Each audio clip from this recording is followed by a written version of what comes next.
አንድ ሰው እንዲሁም በጥበቃው ተደፍራለች። ሰላም ውድና የተከበራችሁ የዚህ ቻናል ቤተሰቦች እንዴት ናችሁ? ለዚህ ቻናል አዲስ ከሆናችሁ ላይክ እና ሼር ሰብስክራይብ እንዲሁም የደውል ምልክቷን በመጫን ቤተሰብ እንድትሆኑ ስል በአክብሮት እጠይቃለሁ። አደይ ከአባቷ እጅ ለማምለጥ አልቻለችም። እንዲሁም በተባባሪዎች የአባቷ ተባባሪዎች ለብር የሚሰሩት ጋር እንዲሁም አባቷ ይዘዋት ወደ ጨለማ ክፍል አስገብተዋታል። አደይ ለማምለጥ ብትሞክርም በፍጹም አልቻለችም። ምክንያቱም አባቷ እንዳጋጣሚ ሆኖ በተደበቀችበት ቦታ አይናቸው ስላረፈ ድንገት አይተዋት እየሮጠች ሳለ ከድንገት ከኋላዋ ይከተሏታል። ከኋላዋ ለማምለጥ ስትሞክር ወደፊት ደግሞ እንግዲህ ጫኒና ጓደኛው ቃል በገቡት መሰረት አብረው ከአባቷ ጋር ተባብረው ለመያዝ ይሞክራሉ። ይዘዋትም ወደ ጨለማ ክፍል ይገባሉ። እንግዲህ አባትየው አምኖ ልጅን ጠብቁልኝ ብሎ የሰጣቸው ጫኒና ጓደኛው አደይን ለመድፈር እየታገል ነበር። አደይን ጠብቅ ለባለ ሀብት እድራታለሁ ብሎ ያወራው አባትየው እሱ ሳይሰማ ከነ ክብሯማ ልንሰጥ አይገባም ብሎ የጫኔ ጓደኛ አደይ ላይ የማይገባ ነገር ሲያደርግ እንመለከታለን።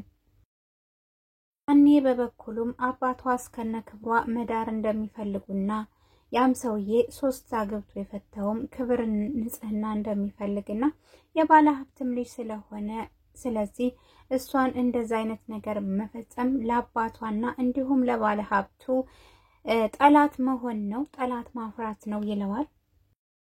ሀብቱም ክብረ ንጽህና ስላላት ድንግልናዋን ፈልጎ ነው የወደዳት፣ ማግባትም የሚፈልገው ይላል ጫኔ። የጫኔ ጓደኛም በመልሱ ከተማ አስወስደው ስለመጣች ማንም እንዲህ ብሎ እኛ ላይ እጁን የሚያነሳብን የለም፣ እባክህ ይሄንን ነገር እዚሁን ጨርሰው ብሎ ጫኔን ለማግባባት ይሞክራል። የአባት ባደይ ላይ ጨክነውባታል። የንብረትና የብር አፍቃሪነታቸው ጎልቶ ይታያል። አደይን አባቷ እየለመናት ነው፣ ባለጸጋውን አግቢና እኔንም ሀብት በሀብት አርግኝ፣ እንዲሁም ያቺ ብርሃን ታናሽሽም ያላችሁ ልጆች እናንተ ናችሁ፣ ስለዚህ ሁለታችሁም አግብታችሁ እኔ ባለ ሀብት መሆን አለብኝ ይላቸዋል። አንዳንድ ሰዎች ልጃቸውን ሽጠው መክበር ይፈልጋሉ። አጋብተው ሳይሆን ሽጠው በልጆቻቸው መክበር የሚፈልጉ አባትና እናቶች አይጠፉምና የአደይ አባትም አንደኛው እሱ ነው። እባክሽ ልጄ አግቢ ይላታል። እሷ ግን አልፈልግም፣ ባለ ሀብት ቢሆንም 3 አግብቶ የፈታ እኔ እንኳን አንዴ ሳላገባ ነገ ጧትም የነዛ ሴቶች ለኔ ነው የሚደርሰኝ፣ ገጧት እኔንም አግብቶ አስወልዶ ጥሎኝ ይሄዳለኝ፣ አባዬ ተረዳኝ ትለዋለች። አባትየው ግን አደይን እንኳን ሊረዷት እንድታምንና እንድታገባ በጥፊ የመቱ ለማሳመን ይሞክራሉ። አደይ በፍጹም አባቴ ብዬ አልጠራህም ከዚህ በኋላ ትለዋለች። አባትየው አትጥሪኝ፣ እንዴት ነው ልብሽ አበጠው? እኔ እኮ አባትሽ ነኝ ይላታል። አባት መሆን በዚህ ደረጃ እንደዚህ ከሆነ ቢቀር ይሻላለኝ። አንድ አባት አንድ እናት ልጅን ለባለ ሀብት አጋባለሁ ማለት እሸጣለሁ ማለት እንደሆነ ይረሳዋል ሰው። አደይ በጣም እያለቀሰች አባቷን ለመለመን ትሞክራለች። አባዬ እባክህ ተወኝ፣ እኔ እናቴንና እህቴን ለማኖር መስራት አለብኝ ትለዋለች። አባቷም መስራት ሳያስፈልጋት ባለጸጋውን ባለንብረቱን ካገባች እሷ ባለ ሀብት ናት፣ አይደለም ለራሷ ለሁሉም ሰው ለዘመኑ ማለቴ ለዘመድ አዝማዱም እንደምትተርፍ ይነግሯታል። ለዘመድ አዝማድ መትረፍ አልፈልግም፣ እናቴንና እህቴን ብቻ ለማስተዳደር መልፋት አለብኝ። ይሄ ነገር አንተ ማድረግ ሲገባህ እኔ ልጅቷ እያሰብኩ እኮ ነው፣ አባዬ ተለመነኝ ትለዋለች። አባቷ ግን እንኳን ሊረዷት ይቅርና አይደለም ልጅ ባክሽ አይዞሽ በቃ ያልሽኝን አረጋለሁ ሳይሆን የጥፊ ውርጅብኝ ነበረ የሚያወርዱባት። በጥፊ ለማሳመን የሞከሩት የአደይ አባት አልተሳካላቸውም። ጥፊ ቢወርድባትም አደይ በፍጹም ያንን ሰውዬ እንደማታገበውና አሁንም ድረስ ብትሞት እንደሚሻላት እንጂ 3 አግብቶ የፈታን ወንድ በፍጹም እንደማታገባ ትነግረዋለች። አባቷም እኔ አባትሽ ስለሆነ እኔ የፈለኩትን ማረግ አለብሽ ይላታል።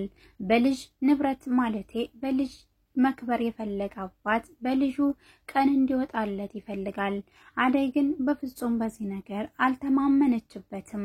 እባክህ አባዬ ብላት ስትለምነው እንደ ንቀት እየቆጠሩ ይደበድቧትም ነበር። አደይም በጣም ስለተናደደች አባትነቱን ሰርዘዋለች። እስካሁን ያከበርኩህ አባቴ ብዬ ወላጄ ብዬ እንጂ ከዚህ በኋላ ግን እንኳን አባቴ ምንም ብዬ እንደማላከብረህ ማወቅ መቻል አለብህ። ስለዚህ እናገርሃለሁ የፈለኩትን ነገር። አባቴ ብዬ አክብሬ ዝም ብልህ እንደፈለክ ልታረገኝ አትችልም። አሁን ግን አባቴም አይደለህም ምንም አይደለህም። ስለዚህ እንደፈለኩ እናገርሃለሁ ትለዋለች። የአደይ አባትም ልብሽ አብጧለኝ፣ እንደዚህ ልብሽን ድንጋይ ያደረገው እዛ ከተማ ከሄድሽ በኋላ ነው። ምንድነው የተገኘው ይላታል። ከዚህ በኋላ እንዲህ ነው የምናገርህ አባቴ ስለሆንክ አክብሬህ እንጂ ፈርቻ አይደለም። ነገር ግን አንተ ያልከኝን ሰው አግብቼ ከምኖር ከዚህ በኋላ እኔ ነፍሴ የራሴ ስለሆነች ነፍሴ ማጥፋት አያቅተኝም ትለዋለች። አባትየውም በጣም ይናደዱና ስልክ አውርተው ካለችበት ይወጣሉ። እሷንና ብርሃንን ለባለ ሀብት ድረው እሳቸው በሀብት የናጠጡ መሆን ይፈልጋሉ። አደይም ይሄ ነገር እንደማይሆንና የህልም እንጀራ እንደሚሆንባቸው ትነግራቸዋለች። ይሄንንም ሲሰሙ አባትየው ስለተናደዱ ጥለው ወጡ። ይሄው ኑና ጠብቋት ብሎ ከጨለማ ክፍል ጥሏት ይወጣልኝ። አደይ አባት ለባለ ሀብቱ ድሮ በሷ ንብረት ባለጸጋ መባል ይፈልጋልና በሰፈሩ በቃ እነጫኔን ጠርቶ ከዚህ ቤት እንዳትወጣ ማንም እንዳይገባ ብሎ እንዲጠብቋት ጨለማው ክፍል አስገብተዋት ይሄዳሉ። አደይ እናት በጣም ተጨንቃለች። ልጃቸው እንደተያዘች ያውቃሉ። ነገር ግን መሄድም መፈለግም ስለማይችሉ ብርሃኔም እንዲሁም አሹም ተጨንቀዋል። እነሱ በተጨነቁበት ጊዜ እነ ዳይመንድ ደርሰውላቸው አደይን ሲጠይቁ አባቷ እንደወሰዳትና እንደያዛት ይነግሯታል። አባትየው ለምን ያዛተኝ ለምንስ ነው ብሎ ዴቪ ጠይቃል።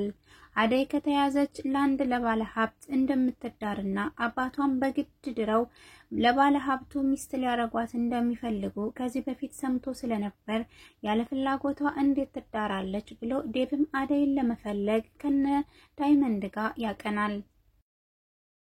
በዚህን ሰዓት የት ትሁን የሚያውቃት ማንም የለም። አባትየው ከራሳቸው ቤት ሳይሆን ሌላ ቦታ ደብቀዋታል። ምክንያቱም አሹ እንዲሁም ዳይመንድ ቤቱን ስለሚያውቁት ማንም አደይም ቢፈልግ እንዳያገኛት አድርገው የሆነ ጨለማ ክላስ ውስጥ አስገብተዋታል። አደይ አባት አደይን ያለ ፍላጎቷ ለመዳር ቢያስቡም እናቷ ግን በፍጹም ፍቃደኛ አይደለችም። ድህነቴን እንደ ድህነቴ ይዘዋለሁ እንጂ ልጄ አግቢ ብዬ ለባለ ሀብት ሽጬ በልጄ አልከብርም ትላለች። አባትየው ተቃራኒ ነው። እኔ በልጄ ሀብት መክበር ያለብኝም ወይ? ልጆቼ ሁለት ናቸው። ስለዚህ በእነሱ እኔ መክበር እፈልጋለሁ። ሁለታችሁም እሺ ብላችሁ አግብታችሁ እኔ ሀብታም መሆን ነው የምፈልገው ይላቸዋል። የባለ ሀብት ሚስት አግብታ ብትፈታም ልጆቿን የምታሳድግበት ንብረት አታጣም። ስለዚህ ንብረቱ በእጃችን ይግባ እንጂ አግብቶ ቢፈታሽም ችግር የለውም ነው የምትለው አባዬ ብላ አደይ አንገቷን ትደፋለች። ባለ ሀብት ነው፣ ባለ ዝና ነው፣ ባለ ጸጋ ነው። ስለዚህ እሱን አግብተሽ ብትፈችም ዝናው ሁሉ ንብረቱ ላንቺ ነው የሚሆነው።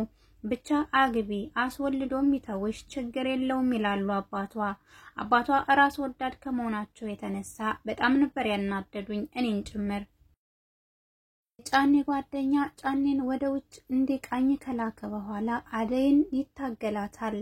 ምክንያቱም እንደዚህ ራስሽን እንደጠበቅሽ ለባለ ሀብቱ መዳር የለብሽም፣ ይሄንን ውብ ገላሽን ማቀፍ አለብሽ አለ ያስጨንቃታል። ጫኔ እንደማይሆን ቢነግረውም እሱ ግን ጫኔን ወደ ውጭ ከላከው በኋላ የሚፈልገውን ለማድረግ ይታገላታል። አደይ ራሷን መከላከል አትችልም። እጇም እግሯም ታስሯልና በገመድ ራሷን የሚከላከል አንዳችም ነገር የላትም። ሰውየው እንደፈለገ ቢያረጋት እንኳን ብትጮህ የሚደርስላትም የለም። እናቱም አባቷ ይፈራሉ። ስለዚህ ወደዚህ አካባቢ ዝር የሚል ሰው ካለ በዱላ እንደሚመታና መመታትም እንዳለበት መልእክት ስላስተላለፉ ትጮህ የሚደርስላት እንደሌለና እሷ ግን እሱ የሚፈልገውን ነገር ከሰጠችው ከዚህ ቤት እንደሚያስመልጣት ይነግራታል። እሷ ግን በሐሳቡ አልተስማማችም። የተከበራችሁ የቻናሌ ቤተሰቦች ለዛሬ ይዤላችሁ የመጣሁት ቪዲዮ በዚህ ያበቃል። በሌላ ቪዲዮ እስከምንገናኝ መልካሙን ጊዜ ተመኘውላችሁ። ቻናሉን ላይክ እና ሰብስክራይብ አድርጉ። መልካም ጊዜ። ባይ ባይ።